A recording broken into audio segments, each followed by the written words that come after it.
Hello, in front of me I've got Lenovo Tab M10 Plus. In this video I'll show you how to add internet speed indicator to status bar. In the beginning, let's go to Play Store and search for Internet Speed Meter app.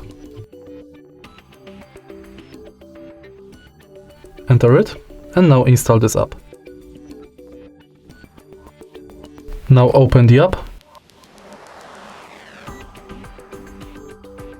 And now you have to wait a little bit.